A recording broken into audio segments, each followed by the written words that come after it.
الشیطان الرجیم بسم اللہ الرحمن الرحیم۔ عزیزان ایمان، فروری 1974 کی 3 تاریخ ہے اور درس قرآن کریم کا آغاز سورہ ہود کی آیت 47 سے ہو رہا ہے۔ 11/4/7 بات مسلسل چلی آ رہی تھی۔ داستان ہے حضرت نوح علیہ السلام کی۔ 2 آیتوں کے بعد یہ داستان ختم ہوگی تو میں پھر عرض کروں گا کہ یہ جو ہمارے ذہنوں میں تو یہی ہے نا کہ یہ یوں ہی ایک تاریخی واقعہ ہے، ایک بات ہے 6000 سال پرانی کہہ دی گئی، لیکن قرآن تو یہ کہتا ہے کہ یہ اساطیر الاولین نہیں ہے، پہلے لوگوں کی داستانیں نہیں ہیں۔ یہ جو کچھ بیان کیا جاتا ہے ان کے اندر ابدی حقائق ہیں، غیر متبدل زندگی کے اصول ہیں، اور اسی لیے قرآن کریم نے یہ کہا ہوا تھا کہ دین ہم نے نوح سے لے کے نبی اکرم صلی اللہ علیہ وسلم تک کے تمام انبیاء کو جو دیا وہ ایک ہی تھا، دین ایک ہی تھا، اس پر عمل کرنے کے طریق مختلف زمانے میں مختلف رہے تھے۔ تو یہ جو داستانیں ہمارے سامنے مختلف انبیاء کرام علیہ السلام کی آئیں گی یا اقوام گزشتہ کی سرگزشتیں، تو ان میں حقائق وہ بیان کیے جائیں گے جو دین کا، زندگی کے ابدی غیر متبدل حقائق۔ اور یہی چیز ہے کہ جب بھی کوئی داستان ان میں سے سامنے آئے تو اس کے بعد دیکھنا یہ چاہیے کہ ان میں وہ حقائق کیا بیان کیے گئے ہیں۔ تو میں نے عرض کیا کہ میں ابھی 2 آیتوں کے بعد اس کو سم اپ کروں گا کہ حقائق اس میں کیا ملے۔ بات یہ آ رہی تھی کہ کشتی میں سوار ہو گئے، حضرت نوح علیہ السلام نے یہ پہلے کہا ہوا تھا اور خدا نے وعدہ کیا ہوا تھا کہ میں تیرے اہل جو ہیں ان کو بچا لوں گا، وہ بچ جائیں گے۔ کشتی میں سوار ہوئے تو حضرت نوح کا بیٹا وہ کشتی میں سوار ہونے والوں میں سے نہیں تھا، وہ ڈوب رہا تھا۔ قرآن میں آیا کہ حضرت نوح نے کہا کہ بار الہ، آپ نے تو مجھ سے وعدہ کیا تھا کہ تیرے اہل بچا لیے جائیں گے اور میرا بیٹا سامنے ڈوب رہا ہے اور تو وعدوں کا بڑا سچا ہوتا ہے، وَإِنَّ وَعْدَكَ الْحَقُّ۔ میں نے کہا تھا کہ بات کتنی خوبصورت ہے کہ وہ کہہ رہے ہیں اِنَّ وَعْدَكَ الْحَقُّ وَأَنْتَ حَكِمُ الْحَاكِمِينَ، وعدے تیرے سچے ہیں۔ یہ بات نہیں ہے کہ تیرے فیصلے کے خلاف میں کوئی اپیل کر رہا ہوں، فیصلہ تو تیرا ہی آخری ہے۔ بات سمجھنا چاہتا ہوں کہ جب آپ نے یہ وعدہ کیا تھا اور وعدہ تیرا ہوتا ہے سچا، تو پھر یہ بیٹا کیوں ڈوب رہا ہے؟ میرے اہل کے بچانے کا وعدہ کیا تھا۔ جواب ملا کہ نوح، ہم نے وعدہ کیا تھا، لیکن تیرے ذہن میں جو اپنے اور بیگانے کا معیار ہے وہ صحیح نہیں ہے۔ یہاں سوال یہ نہیں ہے کہ باپ یا بیٹا یا بیوی یا یہ اپنوں میں سے ہو جاتے ہیں، یہ تمدنی زندگی کے رشتے ہیں۔ یہاں بات دین کی ہو رہی ہے، یہاں اپنے اور بیگانے کا معیار اور ہے۔ اپنا وہ ہے جو اس نظام کے تابع چلتا ہے، احکام خداوندی کا اتباع کرتا ہے، غیر وہ ہے کہ جو اس کی خلاف ورزی کرتا ہے، خواہ وہ دنیاوی معیار کے مطابق بیٹا ہی کیوں نہ ہو۔ کتنی بڑی ابدی حقیقت ہے جو قرآن نے بیان کی ہے سب سے پہلے نبی کی داستان بیان کرنے کے سلسلے میں۔ یہ آج کی بات نہیں ہے جو یہاں 2 قومی نظریہ کہا جاتا ہے۔ دنیا نے آج تک جتنے معیار قومیت کی تشکیل کے بیان کیے وہ کسی نہ کسی طبعی یا فزیکل ڈسٹنکشن کے اوپر ہی تھے۔ قبائل بنے تو خون کا رشتہ تھا، تمدنی رشتے بھی اسی طرح سے خون کے یا عہدی یا عقدی رشتے بیوی میاں کے ہوتے تھے۔ قبائل آگے بڑھے تو نسل کا رشتہ چلا، نسل آگے بڑھی اب تو وطن کے اشتراک کا رشتہ چلا۔ قرآن نے ان تمام رشتوں کو کاٹ دیا، اس نے کہا کہ رشتہ صرف ایمان کا رشتہ ہے، جو اس میں مشترک ہے وہ اپنا ہے اور جو اس میں مشترک نہیں ہے وہ بیگانہ ہے۔ حضرت ابراہیم علیہ السلام کے قول کے مطابق فمن تبعنی فہو منی، جو اس راستے پر میرے پیچھے پیچھے چلتا ہے وہ میرا ہے، جو اس راستے میں نہیں چلتا وہ باپ ہی کیوں نہ ہو وہ بھی میرا نہیں ہے۔ یہاں بیٹا کہا، انہوں نے باپ کہا، سارے رشتے کاٹ کے رکھ دیے۔ یہ ہے معیار قومیت جسے کہا جاتا ہے قرآن کی روح سے۔ یہی ہیں دو قومیں جہاں جو بن گئی ہیں۔ حضرت نوح علیہ السلام ایک اور قوم سے متعلق ہو گئے، ان کا حقیقی بیٹا اسی ملک میں رہنے والا، اسی نسل سے، اسی خاندان سے حقیقی بیٹا، وہی زبان بولنے والا، وطن، نسل، خون، رنگ، زبان کا اشتراک، دونوں ساری چیزیں اکٹھی، پھر بھی ایک قوم کے افراد نہیں بن رہے۔ کس چیز نے الگ کر دیا؟ رشتہ ایمان نے الگ کر دی۔ تو یہ ایک ابدی حقیقت ہے، جیسے میں نے عرض کیا کہ یہ داستانیں نہیں بیان ہو رہی، ابدی حقائق بیان ہو رہے ہیں، غیر متبدل اصول دیے جا رہے ہیں دین کے۔ بات یہاں تک آئی تھی اور اس کے ساتھ ہی اللہ تعالیٰ نے کہا تھا کہ فَلَا تَسْأَلْنِ مَا لَيْسَ لَكَ بِهِ عِلْمٌ إِنِّي أَعِظُكَ أَن تَكُونَ مِنَ الْجَاهِلِينَ۔ تو دیکھو جس بات کا علم نہ ہو اس کے متعلق نہیں بات کیا کرتے، سوال کیا کرتے۔ قَالَ رَبِّ إِنِّي أَعُوذُ بِكَ أَنْ أَسْأَلَكَ مَا لَيْسَ لِي بِهِ عِلْمٌ۔ اللہ میں حفاظت چاہتا ہوں تجھ سے کہ میں اگر بے خبری میں، ناواقفیت میں کوئی ایسی بات کر بیٹھوں یا پوچھ لوں تو اس کا مجھ سے مواخذہ نہ کیا جائے۔ یہ ما لیسا لی بہی علم، ایک نبی کہہ رہا کہ جس بات کا مجھے علم نہ ہو۔ تو نظر آتا ہے کہ دین کے معاملات میں نبی کا علم بھی وحی پر مبنی ہوتا تھا، وہی اسے بتاتا تھا۔ جس بات میں ابھی وحی کی رہنمائی نہیں سامنے آئی ہوتی تھی اس میں وہ خود کہہ رہا ہے کہ مجھے جس بات کا خود علم نہ ہو، میں ناواقفیت کی بنا پر بے خبری کے عالم میں کوئی ایسی بات پوچھ لوں یا کر بیٹھوں تو اس کا مجھ سے مواخذہ نہ کیا جائے۔ تو آپ دیکھتے ہیں کہ ایک بشری حیثیت نبی کی اور ایک نبی کی حیثیت میں کس طرح سے فرق سامنے آ جاتا ہے ہمارے۔ یہ بشری حیثیت ہے، یہ بشری حیثیت ہی تھی نا کہ جس میں حضرت نوح علیہ السلام کو یہ بھی معلوم نہیں تھا کہ اگر سیلاب آ گیا تو اس میں بچنا کیسے چاہیے۔ اس زمانے میں ابھی کشتیاں بنی نہیں تھی۔ تو قرآن کریم نے یہ کہا کہ خدا نے اس سے کہا تھا کہ آئیننا وحینا، ہماری وحی کے مطابق ہماری زیر نگرانی کشتی بناؤ۔ تو عام علم تو ایک طرف رہا، پہلے نبی کو جس کا ذکر قرآن نے پہلے نبی کی حیثیت سے کیا ہے، یہ بات بھی وحی کے ذریعے بتائی گئی تھی کہ طوفان میں بچا کیسے کرتے ہیں، کشتی کے ذریعے۔ تو پھر یہ تو پتہ نہیں تھا کہ کشتی کیا ہوتی ہے، کیسے بنتی ہے، کہا وحی کے ذریعے ہم نے بتایا۔ وحی کے ذریعے جو علم ملتا تھا نبی کا وہ دوسرے انسانوں سے الگ، مختص، منفرد ہوتا تھا۔ جو بھی باتیں وحی کے ذریعے سے نہیں ملتی تھیں اس میں وہ رسول اپنے ہی ماحول کا، اپنے ہی مقامی حالات کا ایک انسان ہوتا تھا۔ ما لیسا لی بہی علم وَإِلَّا تَغْفِرْ لِي وَتَرْحَمْنِي أَكُن مِّنَ الْخَاسِرِينَ۔ اگر ان چیزوں کے اوپر بھی گرفت ہونی شروع ہو گئی تو میں ڈرتا ہوں کہ پھر تو بڑا ہی نقصان رہے گا، بڑے گھاٹے میں رہوں گا۔ تو اس سے میں سامان حفاظت بھی چاہتا ہوں، سامان نشو و نما بھی چاہتا ہوں۔ بات منظور کر لی گئی۔ آگے بات چلتی ہے، پہلے یہ آیا تھا نا کہ وہ کشتی چلی جا رہی تھی سینہ بحر کے بط کی طرح نہایت طاقت و قامت، حالانکہ تلاطم انگیزیاں پہاڑوں کی طرح موجیں اٹھ رہی تھیں۔ معاملہ ختم ہوا، ہم نے زمین سے کہا پانی جذب کر لے، آسمان سے کہا کہ بارش روک لے۔ بڑا محاکاتی انداز ہے۔ وَقِيلَ يَا نُوحُ اهْبِطْ بِسَلَامٍ مِنَّا وَبَرَكَاتٍ عَلَيْكَ وَعَلَىٰ أُمَمٍ مِّمَّن مَّعَكَ۔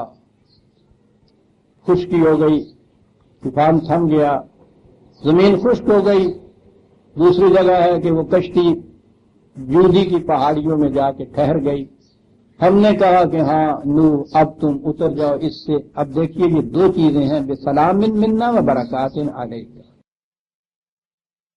طوفان کے بعد، سیلاب تھمنے کے بعد، ہم نے تو ابھی پچھلے سال یہاں اپنی آنکھوں سے دیکھا ہے کہ سیلاب میں جو تباہیاں آتی ہیں، سیلاب تھمنے کے بعد جو بربادیاں ہوتی ہیں ان میں کچھ کم تباہیاں نہیں ہوتی، خطرات ہر طرف سے۔ پھر سارا سامان نشو و نما، سارا رزق کا سامان بہہ گیا ہوتا ہے، ختم ہو چکا ہوتا ہے۔ فصلیں اجڑ چکی ہوتی ہیں، گھر بار برباد ہو چکے ہوئے ہوتے ہیں، کوئی ذخیرہ باقی نہیں رہتا، بالکل بے سر و سامانی کا عالم ہوتا ہے ان کے لیے جو بچ جاتے ہیں سیلاب سے۔ بڑی ضروری چیز ہے کہ وہ خطرات سے بھی محفوظ رہے اور ان کو سامان رزق بھی ملے۔ کہا اتر جاؤ آپ تم بھی کشتی سے، اور کیجئے گا دونوں چیزوں کی حفاظت۔ اور ابھی انہوں نے کہا تھا نا کہ تغفر لی و ترحمنی، مغفرت تو حفاظت کو کہتے ہیں، خطرات، رحمت سامان نشو و نما کو کہتے ہیں۔ دو ہی چیزیں وہاں مانگی تھی، دو ہی چیزوں کی ضرورت ہوتی ہے بنیادی طور پر۔ کہا کہ اتر جاؤ، ڈرو نہیں، بے سلام ملنا۔ پہلی چیز تو یہ ہے کہ ہماری طرف سے سلامتی کا پیغام ہے، حفاظت کا پیغام ہے، امن کا پیغام ہے، خطرے کی بات کوئی نہیں ہے، اس کا انتظام کر لیا ہوا ہے۔ پہلی چیز تو سلامن ہے۔ تو چلیے خطرہ نہ صحیح، کھانے کو بھی تو کچھ چاہیے، اور کہا برکاتن علیک۔ ہمارے ہاں تو یہ سلام اور برکات بس ایسے الفاظ ہیں نا جن کو ہم نے استعمال کر لیا ہوا ہے۔ برکت کہتے ہیں بھرپور طور پر فصلوں کا، یہ فصلیں جو گھنی ہو کے سیاہ رنگ کی قریب ہو جاتی ہیں، اتنی زیادہ سبزی وہ شدت سے ہوتی ہے، اس کو کہتے ہیں برکت۔ اب یہ دوسری چیز ہے جس کی ضرورت تھی کہ خطرات سے سلامتی اور اس کے بعد سامان نشو و نما کی اتنی بڑی فراوانی یہ ملے گی علیکا و علی امم ممن معاکا، اور یہ جو تیرے ساتھ تیری جماعتیں آ گئی ہے اس کے لیے بھی گویا حضرت نوح اور اس کی جماعت مومنین جو اس طرح سے کشتی میں سوار تھی اور ادھر بھاگ گئی تھی اس کے لیے یہ چیز دی۔ اب دیجئے دیکھیے قرآن کریم وہ ابدی حقائق کیا بیان کرتا ہے۔ محض واقعے کے اعتبار سے تو اتنا ہی کافی تھا، یہاں بات ختم کر دینی چاہیے۔ کشتی حفاظت سے ٹک گئی، یہ لوگ حفاظت سے اتر گئے، کہہ دیا گیا کہ سلامتی بھی ہے، سامان نشو و نما بھی ہے۔ لیکن یہ تو قرآن ہے، یہاں کہا ہے کہ جو تیرے ساتھ یہ جماعت مومنین والے ہیں ان کے لیے پرورش کا رزق کا سامان ہوگا۔ دوسرے لوگ جو وہاں بچ گئے وہ طوفان، یہ تو غلط ہے کہ طوفان جو ہے وہ عالمگیر تھا، ساری دنیا پہ آ گیا ہوا تھا، وہ تو افسانے ہیں۔ وہ ایک بستی تھی، اس بستی میں ادھر ادھر طوفان آیا تھا، دوسرے مقام پہ جا کے یہ کشتی ٹکی ہے، وہاں طوفان ہوگا ہی نہیں، وہاں بہرحال دوسرے لوگ بس رہے تھے۔ اب اگر یہ ہو کہ یہ حفاظت اور سامان نشو و نما صرف ان کے لیے ہے جو تیری کشتی میں تھے یا مومنین کے لیے ہے، اب یہاں اگلی بات آ گئی۔ تو جو لوگ ایمان نہیں لائے ان کے لیے یہ سامان حفاظت سامان نشو و نما نہیں ہے، یہ رزق کا سامان۔ ہمارے ہاں تو تصور یہی ہے نا کہ خدا اپنے بندوں کے لیے یہ سب کچھ کرتا ہے، اپنے بندوں کے متعلق یہی چیز ہوتی ہے کہ جو اس پر ایمان لے آتے ہیں، یہی چیز جسے ہم کہتے ہیں مسلمان ہو جاتے ہیں۔ یہ جو کفار ہیں ان کو تو اس سے معلوم ہونا چاہیے، اور پھر جب دیکھتے ہیں ہم کہ عملاً اس سے الٹ ہو رہا ہے کہ یہ کفار جو ہے ان کو تو ان مسلمانوں سے کہیں زیادہ مل رہا ہے، مسلمان تو اس وقت تعداد کے اعتبار سے 60-70 کروڑ سے ہی ساری دنیا میں پٹ رہا ہے کفار کے ہاتھوں۔ تو پھر یہ خیال پیدا ہوتا ہے کہ یہ کیا بات ہے، یہ مسلمان اپنے ذہن میں یہ خدا کے مقرب بندے یا مقرب امت بنے ہوئے ہوتے ہیں نا، کہ ان کی تو کیفیت یہ ہے، اور یہ جو غیر مسلم ہیں، یہ جو کفار ہیں، وہ جو تیرے نام سے بیزار ہیں، ان کی کیفیت یہ ہے کہ ان کو یہ کچھ ملا ہوا ہے۔ عام طور پہ یہ خیال ذہنوں میں آتا ہے، لوگ کہتے ہیں یہ چیز کے ساتھ یہ بات سمجھ میں نہیں آتی کہ یہ کیا ہوا، بڑی اہم بات ہے۔ یہ خیال عام طور پہ ہی عام لوگوں کے ذہنوں میں نہیں آتا۔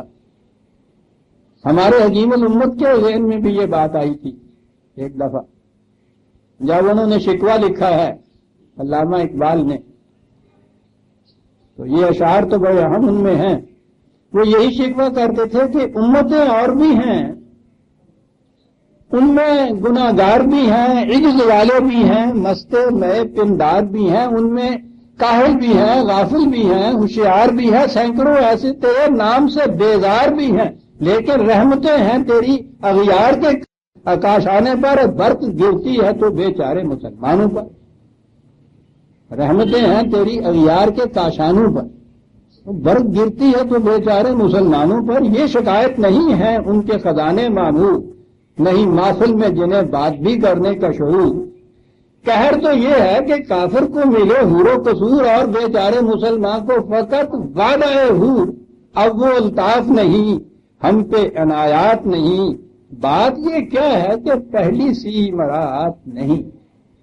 انہیں بھی یہ شکوہ پیدا ہو گیا کہ ہمیں یہ کچھ ملنا چاہیے، تو ذہن میں یہ ہے نا بات یہاں کہی گئی کہ ہاں نور تیرے ساتھی جو ہیں ان کے لیے سامان رزق بھی یہاں ملے گا۔ میں نے کہا ہے کہ قرآن ہے یہ، اس کے ساتھ یہ ہے وَأُمَمٌ فَنُمَتِّعُهُمْ ثُمَّ يَمَسُّهُمْ مِنَّا عَذَابٌ أَلِيمٌ۔ تو یہ علاوہ یہ جو باقی لوگ ہیں کھانے پینے کو انہیں نہیں ملے گا۔ کیا بات ہے، خدا ہونا رازق ہونا اسے ہی زیبا ہے۔ ہمارے ہاں تو ذرا کسی سے اختلاف ہو جائے تھوڑی سی بات کے اوپر، پھر دیکھیے اس کے ساتھ کیا کیفیت ہماری ہوتی ہے۔ یہ تو تنگ نظری ہے، تنگ دلی ہے۔ خدا کو تو بڑا ہی جیسے ہم کہتے ہیں اس میں قلب ہونا چاہیے، اور وہ ہے۔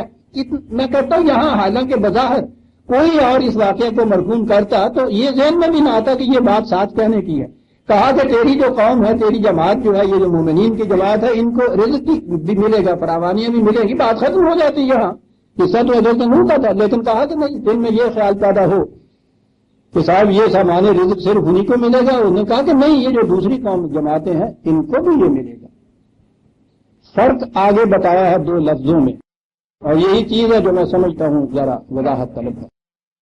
قرآن کریم یہ بتاتا ہے، اور میں سمجھتا ہوں جہاں تک میں نے مطالعہ کیا ہے تقابل مذاہب میں، کسی اور مبینہ مذہبی کتاب میں یہ بات نہیں جو قرآن کی خصوصیت۔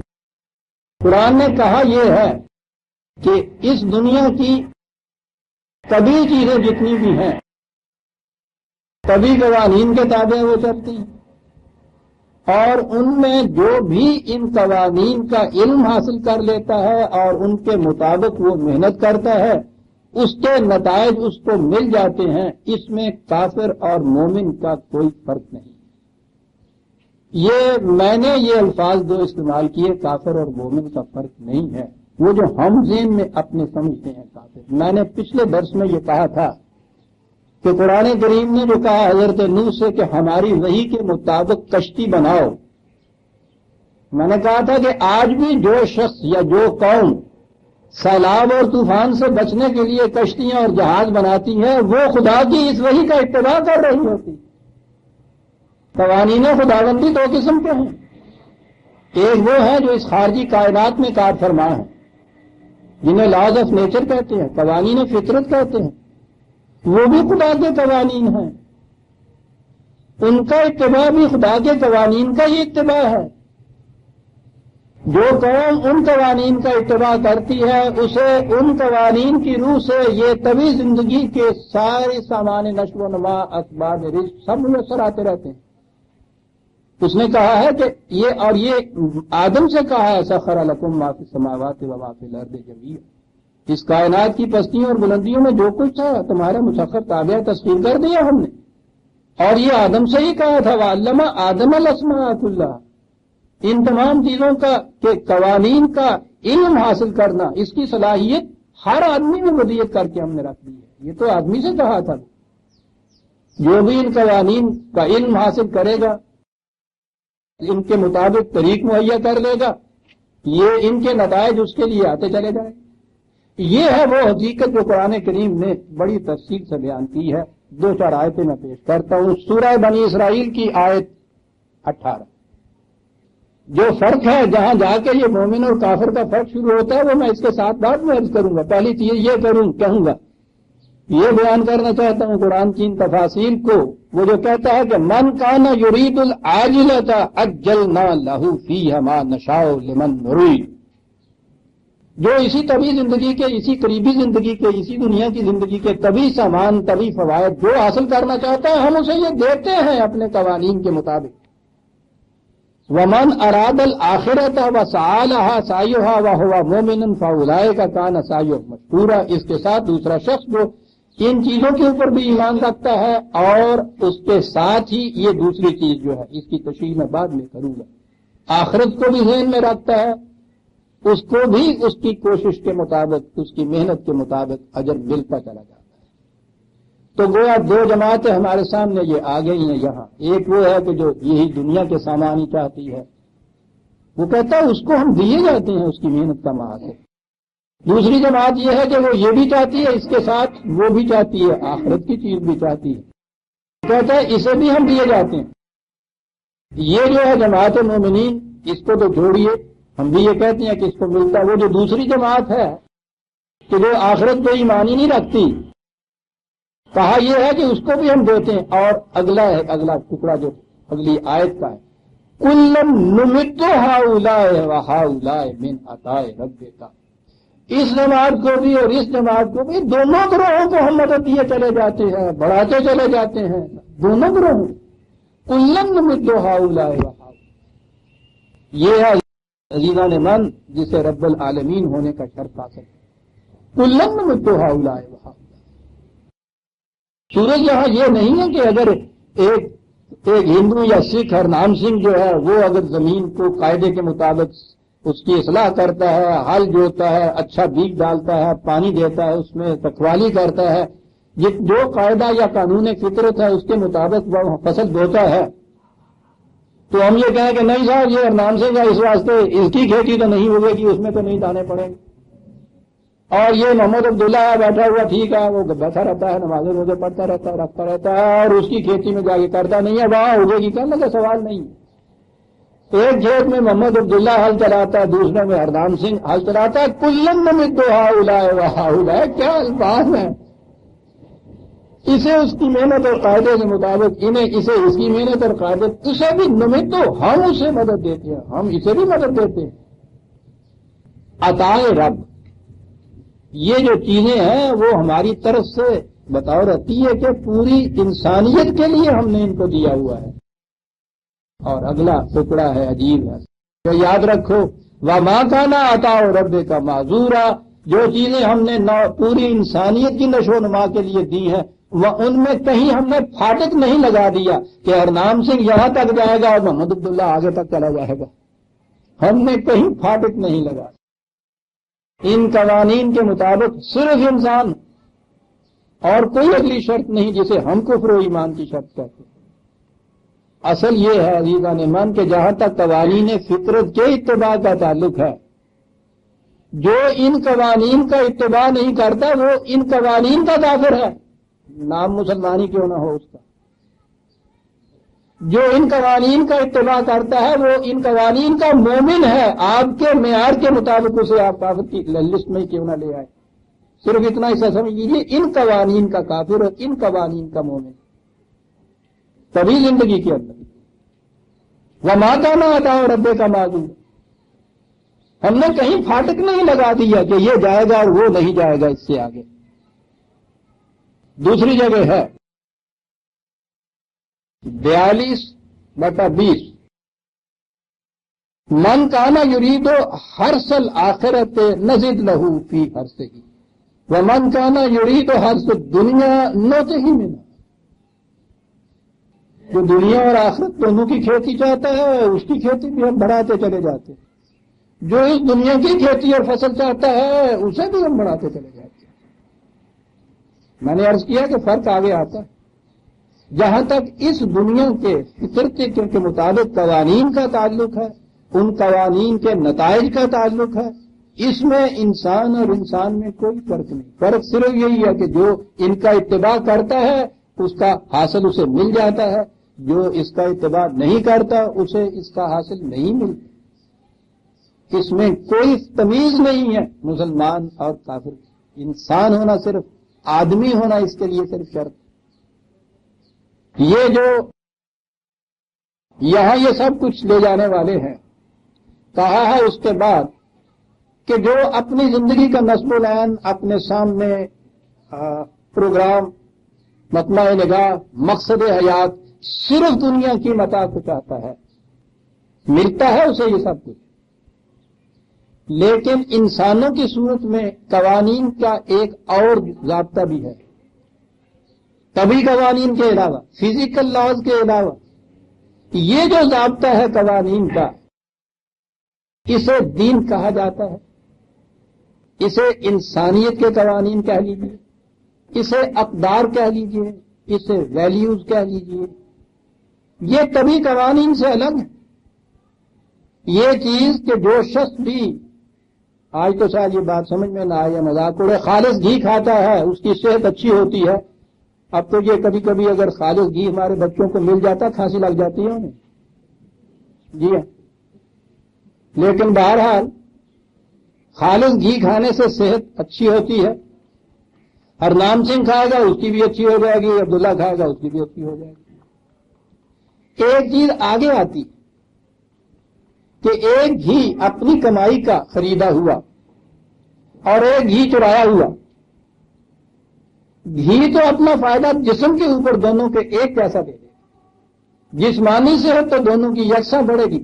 یہ ایک فرق اور شروع ہو گیا کہ اس ایک نے چرا کے گھی کھایا، ایک نے حلال کی کمائی کا کھایا، جسے حلال و حرام آپ کہتے ہیں۔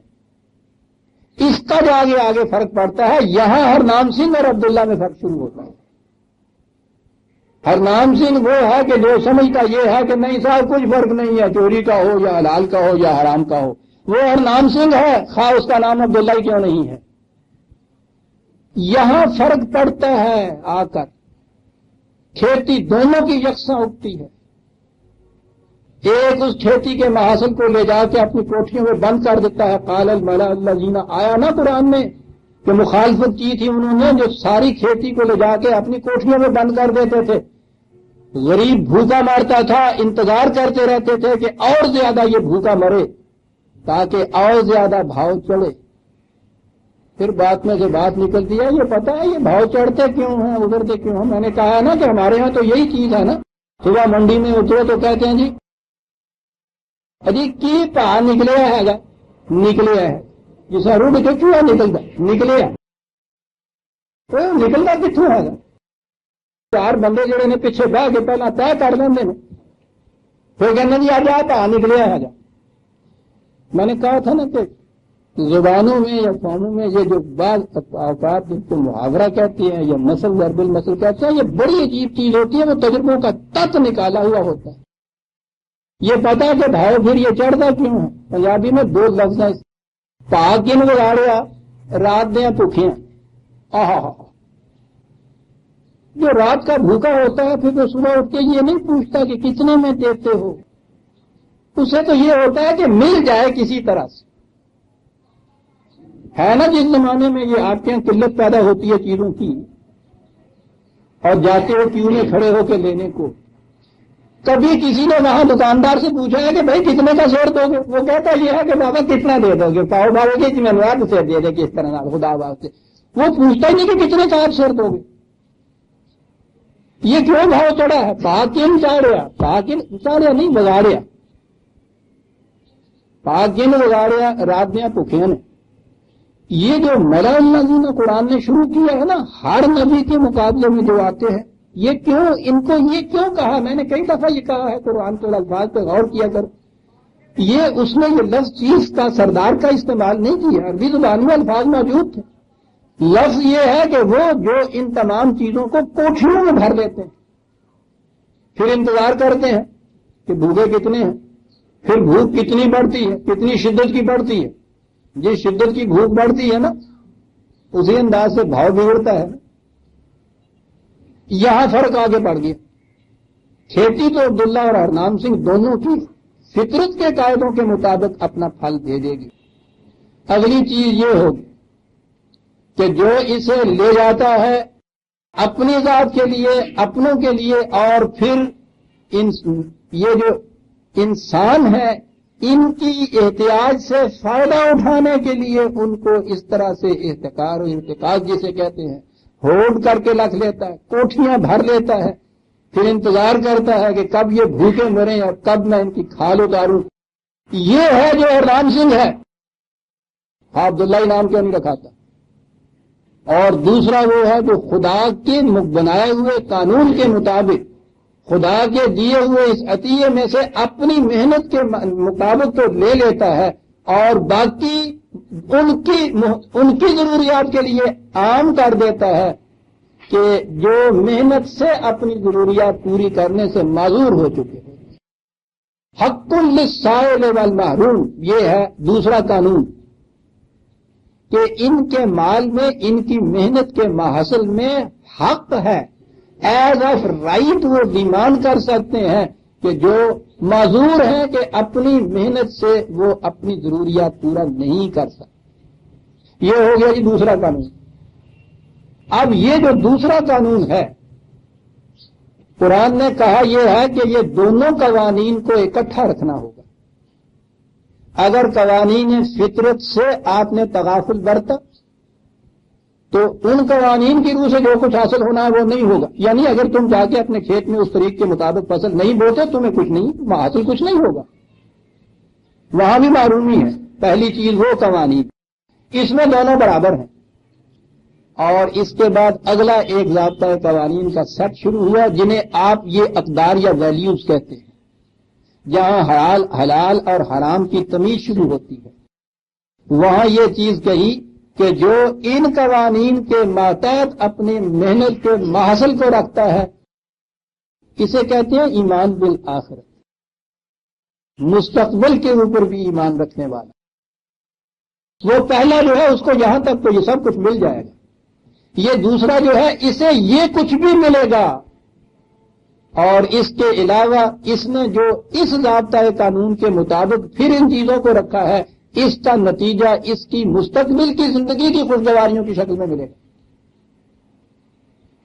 46ویں آیت سورت میں ایک آیت ہے بڑی خوبصورت چیز، کہتا ہے یہ جو اتنی ہی اسی زندگی کو اپنا مطمع نگاہ یا منتہا مقصود قرار دیتے تھے، سب کچھ محنت کی، بہت کچھ مل گیا ان کو، یہاں سب کچھ حاصل ہو گیا انہیں یہاں، لیکن یہ جو دوسرا حصہ تھا قوانین خداوندی کا اس کو انہوں نے نگلیکٹ کیا، اس سے معصیت برسی، ان اقدار کے مطابق زندگی بسر نہ کی اور آگے چلے گئے۔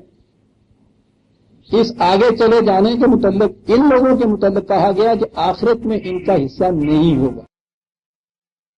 کہا ہے کہ وہاں یہ لوگ کہیں گے کہ صاحب وہاں تو اتنا کچھ ہمیں ملا تھا تو یہاں ہمیں یہ ان خوشگواریوں میں ہمارا حصہ کیوں نہیں ہے؟ دو لفظہ قرآن کی عجیب چیز ہے، 46/20 عمدہ ہے۔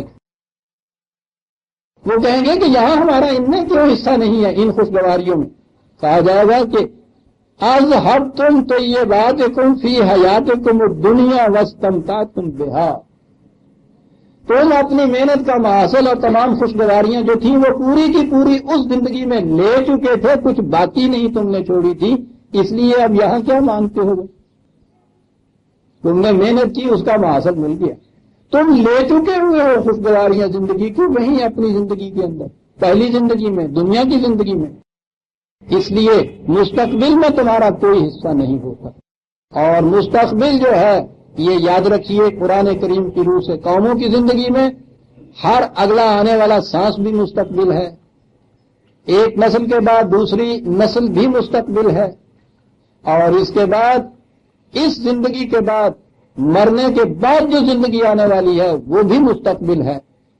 جو قوم ان اقدار خداوندی کے مطابق زندگی بسر کرتی ہے اس کی یہ زندگی بھی خوشگواریوں کی زندگی ہوتی ہے اور آخرت کی زندگی بھی خوشگواریوں کی زندگی ہوتی ہے۔ اسی لیے مومن کو دعا یہ سکھائی گئی تھی کہ ربنا آتنا فی الدنیا حسنۃ پہلے وفی الآخرۃ حسنۃ۔ اس کے مقابلے میں وہ کہتا ہے یہ دوسرے لوگ ہیں جن کی دعا یہی ہوتی ہے فی الدنیا حسنۃ، یہی کا ہی مال و سامان جتنا ہے، اور پھر وہ سمیڑتے چلے جاتے ہیں، لوٹتے چلے جاتے ہیں۔ تبھی زندگی کے مطابق تو یہ ٹھیک ہے، حاصل ہو جاتا ہے، ان کو زندگی بڑی خوشگواریوں میں گزرتی ہے، لیکن چونکہ اقدار خداوندی سے انہوں نے اعتراض برتا ہوتا ہے، معصیت برتی ہوتی ہے، اس لیے آخرت کی زندگی، مستقبل کی زندگی کے اندر خوشگواریوں میں ان کا حصہ نہیں ہوتا۔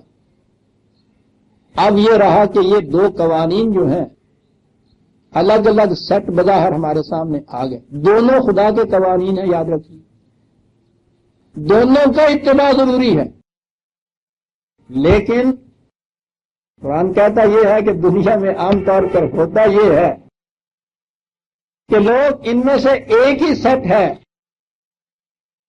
جس کو اپنے سامنے رکھ لیتے، دنیا کے پیچھے دوڑنے والے قطعاً فراموش کر دیتے ہیں کہ کوئی اقدار بلند بھی ہے انسانیت کے لیے، دوسرا سیٹ بھی ہے خدا کے قوانین کا، کوئی اسے چھوڑ دیتے ہیں۔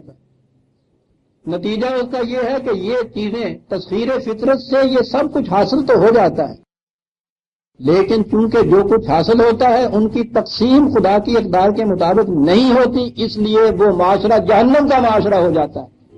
سب کچھ ہونے کے باوجود جہنم کا معاشرہ، جسے قرآن کہتا ہے کہ کھانے کو وہ ملے گا جس سے حلق بند ہو جائے گا، گلا گھٹ جائے گا،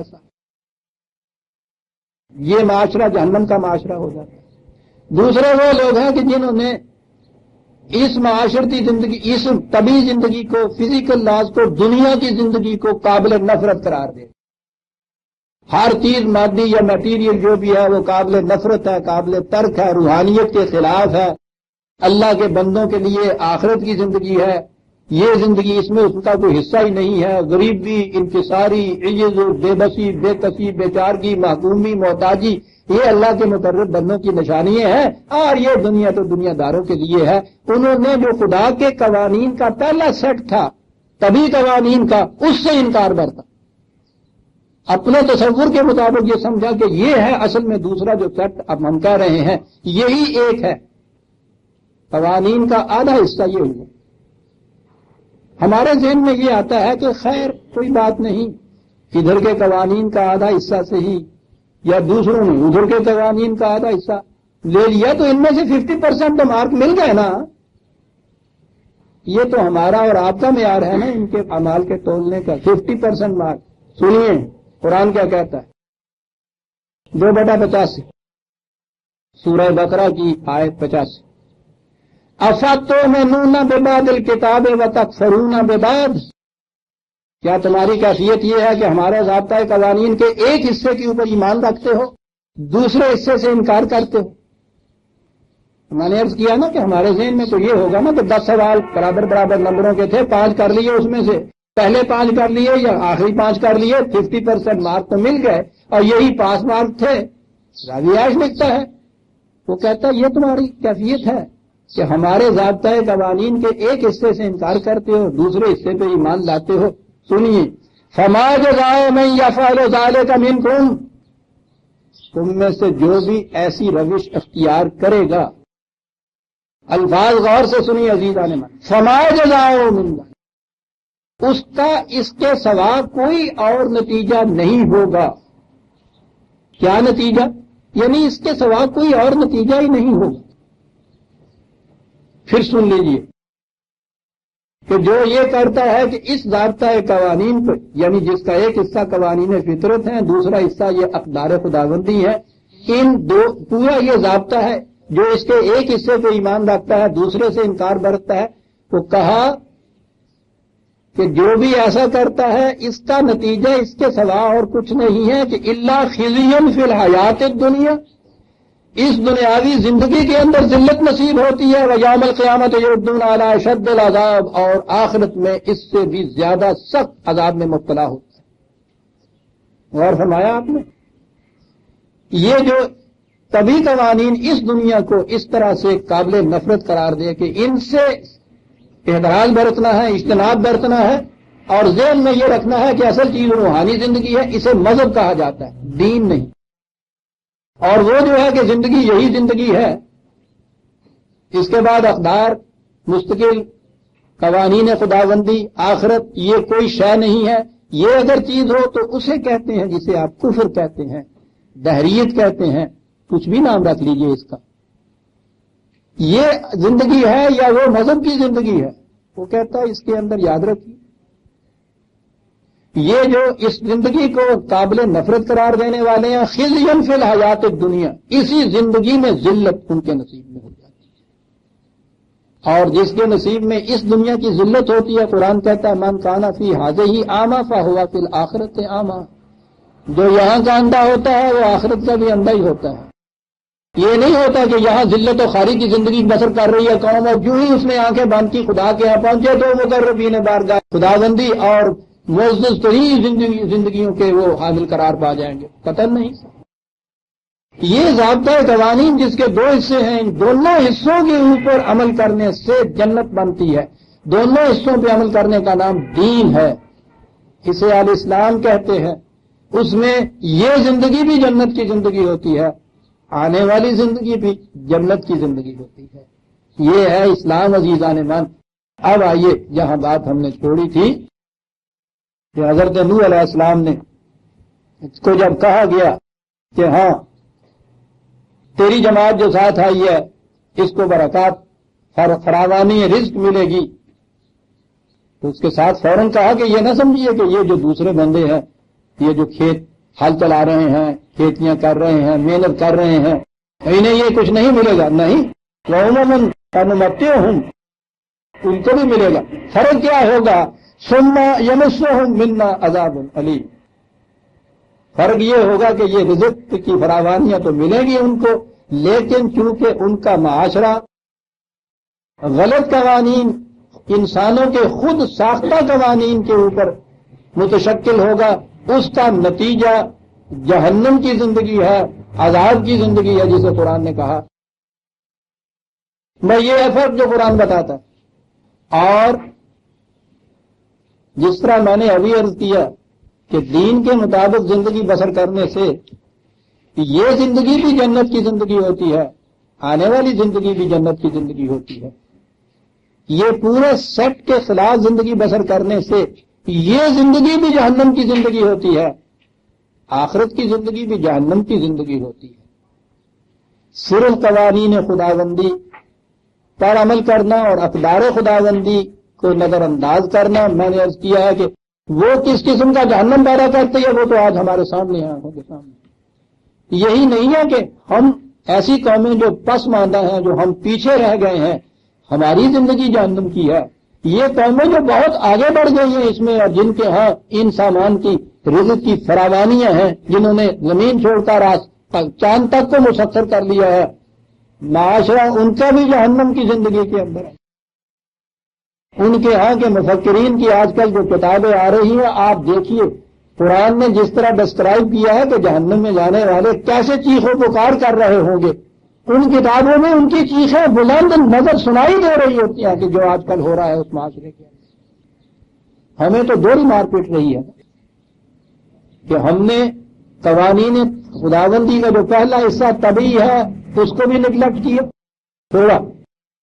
نتیجہ یہ ہے کہ اتنا کچھ قدرت کی طرف سے جو سامان ہمیں ملا ہوا ہے، اس کے باوجود ہم روٹی تک کے لیے دوسروں کے گداگر ہیں. یہ کوئی چھوٹا عذاب نہیں ہے قرآن کا. قرآن کریم نے سورہ نحل میں دیکھیے 16/112 کہا یہ ہے کہ ایک بستی تھی، اچھی خوشحال زندگی بسر کرتی تھی، لیکن انہوں نے انعامات خداوندی ہماری دی ہوئی نعمتوں سے کفران برتا تو ہم ان پر آگے ہے عذاب لے آئے. کیا عذاب لے آئے؟ کہا کہ لباس الجوع والخوف، دو عذاب ان کے اوپر آئے. ایک تو ہر وقت ان کو دھڑکا لگا رہتا تھا کہ اب مارے گئے، اب کسی نے حملہ کیا، اور دوسرا یہ ہے کہ بھوک کا عذاب ان کے اوپر مسلط تھا. ساری دنیا کے اندر عزیزان میں تو یہ جو چیز تھی کہی گئی کہ نہیں ان کو بھی ملے گا دنیاوی زندگی میں حصہ، جس حد تک وہ قوانین فطرت کا اتباع کریں گے اس کا حصہ تو ان کو بھی ملے گا. بس فرق یہ ہے کہ ثم یمسہم منا عذاب الیم، اس کے بعد زندگی جہنم کی ہو جائے گی.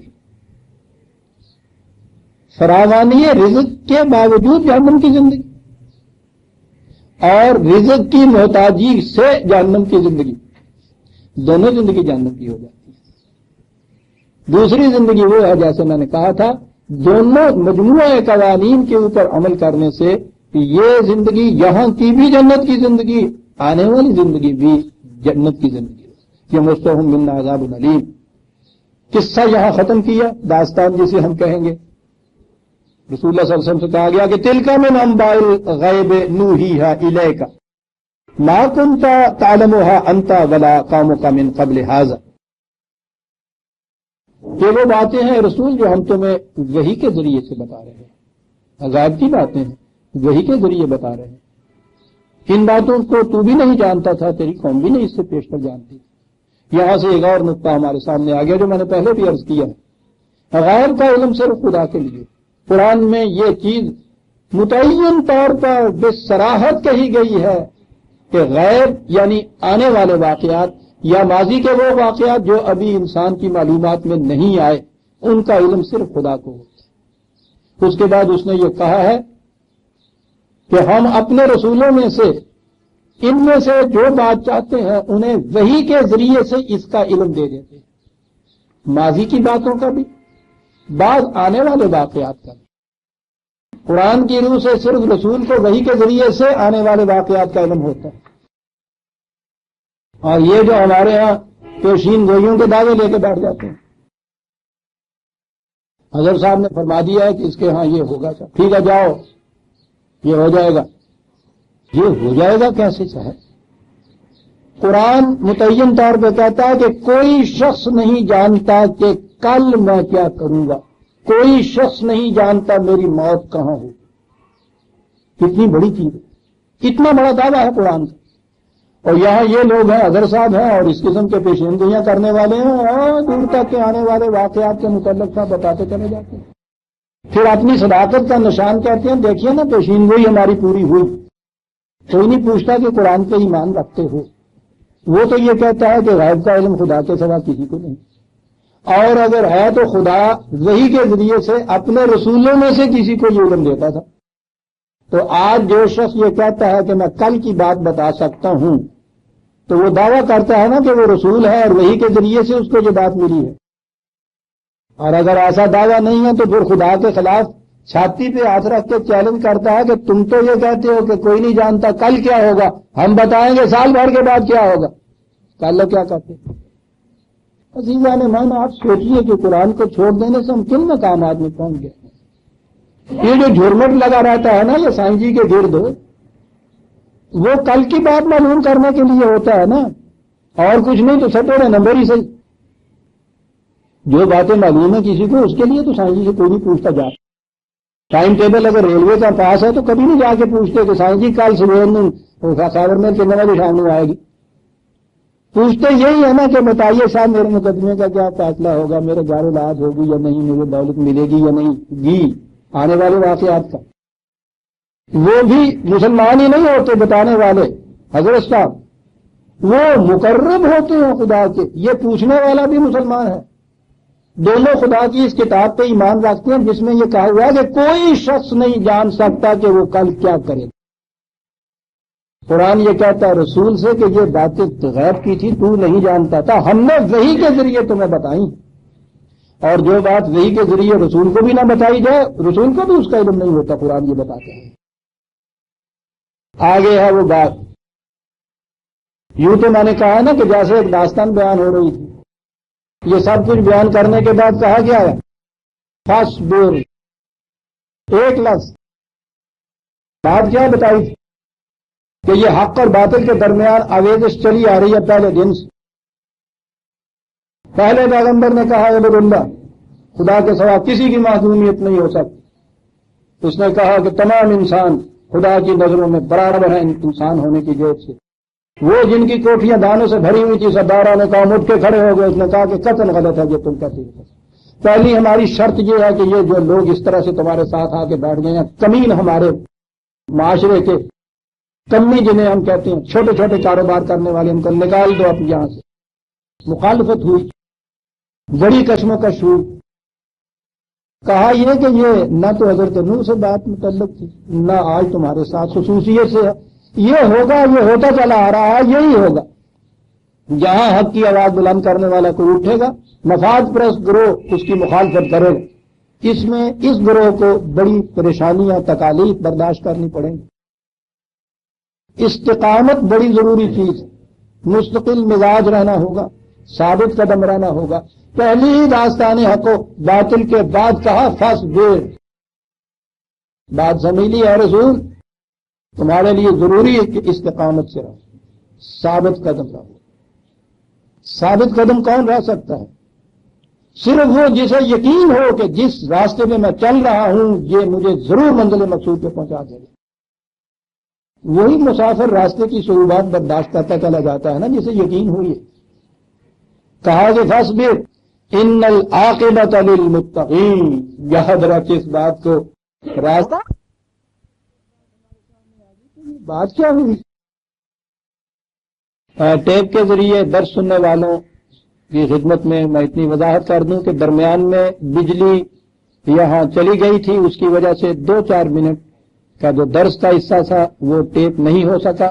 بات میں یہ کہہ رہا تھا کہ یہ ایک داستان پارینہ نہیں جو قرآن نے بیان کی ہے، اس کے اندر ابدی حقائق ہیں۔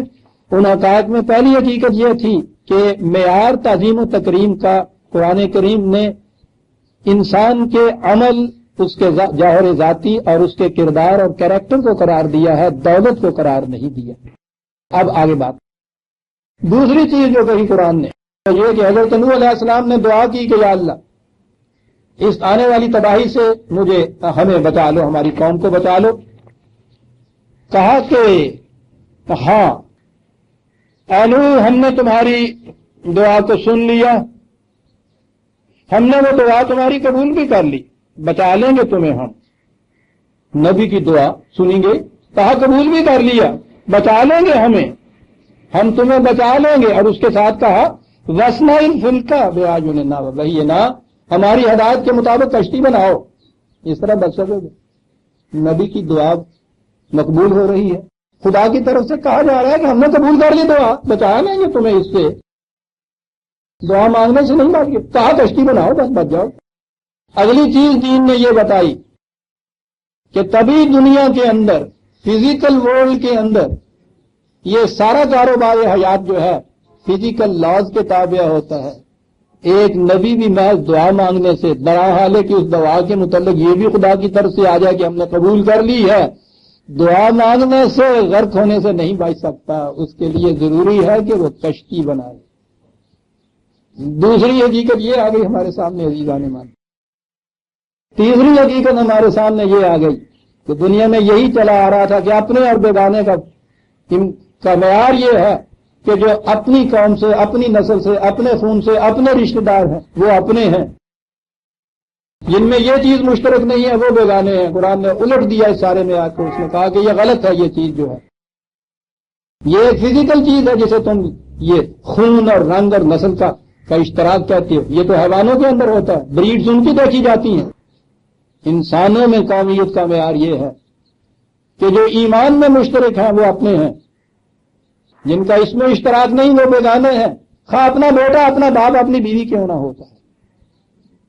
حضرت نوح علیہ السلام اور اس کے بیٹے میں کون سی چیز مشترک نہیں تھی؟ فزیکل لیول کے اوپر، طبی سطح کے اوپر ہر چیز مشترک تھی عزیزان مان، باپ بیٹے کا رشتہ، خون مشترک، نسل مشترک، زبان مشترک، وطن مشترک۔ کہا یہ تیرے اہل میں سے نہیں ہے، تیرے اپنوں میں سے نہیں ہے، اپنوں میں سے یہ ہے جن میں کوئی چیز ان میں سے مشترک نہیں ہے لیکن ایمان کا اشتراک ہے، یہ اہل میں سے ہے۔ تیسری چیز ہمارے سامنے عزیزان من یہ ہے، ایک ابدی حقیقت کہ قرآن کی روح سے معیار قومیت یا اپنوں اور بیگانوں کا معیار کیا ہو سکتا۔ دیکھا آپ نے کیا چیزیں آ رہی ہیں۔ اور اگلی چیز یہ آ گئی کہ طبی قوانین کا اتباع کرنے سے، فزیکل لاز کے مطابق چلنے سے جو نتائج نکلتے ہیں اس میں مومن اور کافر کا فرق نہیں ہوتا، وہ انسانوں کی طبی زندگی سے متعلق ہوتا۔ صحیح آپریشن غیر مسلم ڈاکٹر کرے یا مسلمان ڈاکٹر کرے، اگر وہ فطرت کے قاعدے کے مطابق کرتا ہے تو اس کا نتیجہ بالکل وہی نہیں۔ آپریشن یہ مسلمان کے اوپر ہو یا کافر کے اوپر ہو، دونوں پہ یکساں۔ کنین کی گولی حلق سے اترنے سے پہلے یہ نہیں راستے میں ٹونسل سے پوچھتے ہیں کہ سہے ناگی ہے یہ رہا اور نازی میں تاپ چڑھا گی انہوں ہو بتا، یہ نہیں پوچھتی۔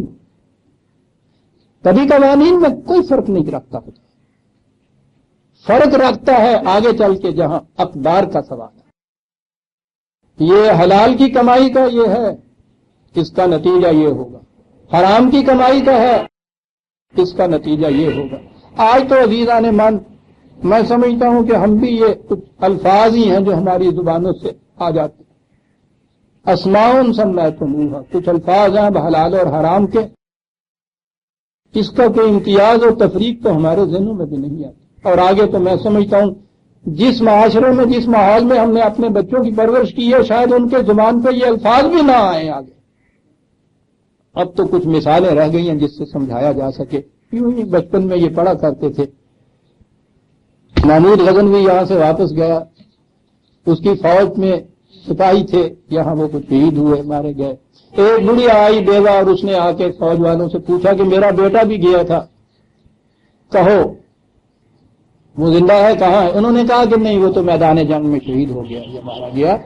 تو فوج والوں نے اس نے کہا کیسے مارا گیا؟ کہنے لگا کہ وہ میدان جنگ سے بھاگ رہا تھا، اس کی پیٹھ میں تیر لگا یا گولی لگی، وہ مر گیا۔ وہ بڑھیا کہنے لگی کہ تم جھوٹ بولتے ہو، یہ غلط، اس کی پیٹھ میں تیر نہیں لگتی۔ بات بڑے زور سے کہی، پھیل گئی، امانر تک پہنچی، سلطان تک پہنچ گئے۔ اس نے بلایا اس بڑھیا سے، کہا بھائی تجھے کیا پتا، یہ تو وہاں موجود تھے جو یہ بتا رہے ہیں، تو کیسے کہہ رہی ہے؟ کہنے لگی یہ غلط کہہ رہے ہیں، یہ ہو ہی نہیں سکتا، ہو نہیں سکتا کہ وہ میدان جنگ سے بھاگے اور اس کی پیٹھ میں تیر لگے۔ مرا ہے یہ صحیح بات ہے اس کے، لیکن اس کی چھاتی میں تیر لگا ہوگا، اس کی پیٹھ میں تیر نہیں لگ سکتا۔ کہنے لگا مائی تو اس یقین سے کیوں کہتی ہے؟ کہنے لگی اس لیے کہتی ہوں کہ میں نے اس کے حلق میں ایک قطرہ بھی حرام دودھ کا نہیں ٹپکنے دیا تھا، اس لیے ہو نہیں سکتا کہ حلال کے دودھ کے اوپر پرش پایا ہوا بچہ میدان جنگ سے بھاگ گیا ہو، سینے میں اس کے گولی لگے گی، پشت پہ نہیں لگے گی۔ اور سپاہیوں نے اعتراف کیا کہ واقعی اس کے سینے میں تیر لگا۔ میں کہہ یہ رہا تھا کہ کم از کم ہمیں بچپن میں یہ کچھ پڑھایا جاتا تھا، اس لیے ہمیں تو اس زمانے میں کم از کم ذہنی طور پہ پتا تھا کہ حلال دودھ کے قطرے میں اور حرام دودھ کے قطرے میں فرق کیا ہوتا ہے۔ عزیزان ایمان، آج کے اس ہمارے دور کے اندر تو یہ فرق ہی مٹ گئے، اس کے بعد شاید یہ الفاظ ہی مٹ جائیں۔ وَيَا لَيْتَنِي مِتُّ قَبْلَ أَن وَكُنتَ نَسِيًّا مَنسِيًّا، اے اللہ قبل اس کے کہ وہ دور آئے، اٹھا لے اس زندگی سے کہ جس دور میں حرام اور حلال کی تمیز ہی باقی نہ رہے۔ قرآن کہتا ہے کہ یہ تو پھر اینیمل لائف، حیوان کی زندگی میں عزیزان من حرام اور حلال کی تمیز نہیں ہوتی، اس کا شعور ہی وہاں نہیں ہوتا، وہ اقدار کے پابند نہیں ہوتے۔ گائے جب باہر جاتی ہے، بھوک ہوتی ہے، چارہ چرنا ہوتا ہے اس میں، وہ نہیں پوچھتی کہ ادھر کا کھیت اس کے اپنے مالک کا ہے اور ادھر کا دوسرے کے مالک کا ہے، جو کھیت سامنے آتا ہے اس میں سے وہ چار لیتی ہے۔ لیکن اگر انسان کا بچہ بھی وہاں جا کے یہ امتیاز سامنے نہ رکھے کہ یہ حرام کا ہے یا حلال کا ہے، قرآن کہتا ہے کہ الذین کفروا یاکلون ویتمتعون کما تاکل الانعام، کفر اس کا نام ہے کہ تم حیوانات کی طرح کھاؤ پیو زندگی کے اندر۔ کفر یہ ہے، زبانی یاد نہیں پھر میں بتا دوں، کفر یہ ہے کہ تم یہ زندگی کے کھانے پینے کا سامان جو ہے ان کو حیوانات کی سطح کے اوپر کھاؤ پیو، یہ کفر ہے عزیزان مان، کیونکہ وہاں حرام اور حلال جائز اور ناجائز کی تمیز نہیں ہوتی۔ جس معاشرے کے اندر پھر یہ تمیز اٹھ جائے، عوام وہاں کا انعام ہوتے ہیں، بڑے ان کے اندر درندے ہوتے ہیں عزیزان مان، انسان اس معاشرے میں نہیں بستا جس میں حرام اور حلال کی تمیز اٹھ جاتی ہے۔ سورہ ہود کی ہم آیت معاف رکھیے گا، آیت 49 تک ہم آ گئے عزیزان مان، 50ویں آیت سے ہم آئندہ لیں گے۔ ربنا تقبل منا انک انت السمیع العلیم۔ وقت